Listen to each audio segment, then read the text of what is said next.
J'avais beau la tenir dans mes bras, la serrer sur ma poitrine à l'écraser. Son cœur était toujours un corps à côté de mon corps. Son cerveau, un cerveau à côté de mon cerveau. Son cœur, un cœur à côté de mon cœur. Et cela ne laissait pas de m'étonner. Ne pas pouvoir être un avec ce qu'on aime. Que serait l'amour sans l'acte de dévoration de l'être aimé par celui qui aime? Telle est la question que se pose Antoinette Pesquet dans son livre « La boîte en os ». L'idée de ce livre lui vient le jour où elle effeuillait une marguerite. Je t'aime un peu, beaucoup, passionnément, à la folie. Elle se questionne, comment peut-on aimer à la folie? Elle pousse sa réflexion plus loin encore et se dit, comment l'amour peut-elle mener à la folie? De ces questions naquit un livre absolument unique, dont la plume est poétique et raffinée. Ce roman tableau qui a pour cadre l'Écosse des Highlands du 19e siècle, une contrée dont les mystères enfantent contes et légendes, emporte le lecteur dans les dédales de la pensée humaine. L'autrice met à jour notre part d'ombre et avoue par écrit ce qui est inavouable. Le propos de son roman repose sur une citation unique, celle de Matthieu dans l'Évangile.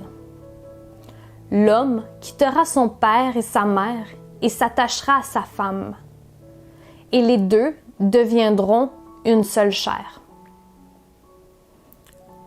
Vous l'aurez compris, le roman raconte l'histoire d'un homme qui devient fou par amour. Voir comment l'obsession de sa bien-aimée le conduit à la démence. Une obsession bien étrange, car l'objet de son désir dépasse même la chair de sa femme. Il tombe amoureux de ce que cache son regard. Il désire connaître l'essence même de celle qui aime. La chair devient donc objet de frustration, de limites et de barrières. Margaret, regardez-moi, et pour une fois, une petite fois, dites-moi vrai avec vos yeux. Donnez-vous à moi par l'intermédiaire de vos yeux. Montrez-moi votre tréfonds. Comprenez-moi, la racine même de votre être pensant.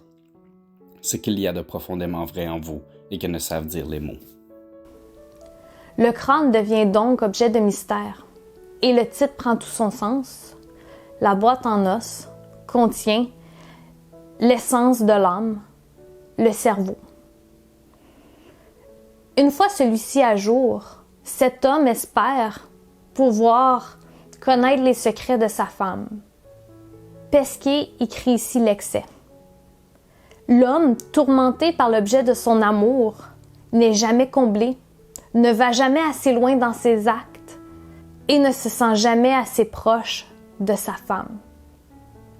Quelle malédiction plus terrible que de ne jamais pouvoir ne faire qu'un avec celle qu'on aime. Le protagoniste va même jusqu'à désirer dévorer sa femme. Y a-t-il moyen plus sûr de posséder ce qu'on aime que se l'assimiler, l'approprier à sa substance? La boîte en os est sans contredit un roman d'une originalité exquise. Antoinette Pesquet est une autrice peu connue qui nous offre un roman où le désir et la mort semblent indissociables. La mort devient même porteuse de désir. L'autrice nous propose un roman dont le cadre est celui d'un roman gothique, avec une atmosphère surnaturelle, ses visions hallucinatoires, ses errances dans des sombres cimetières, ses revenants et un château ancestral. La boîte en os, un livre à lire absolument.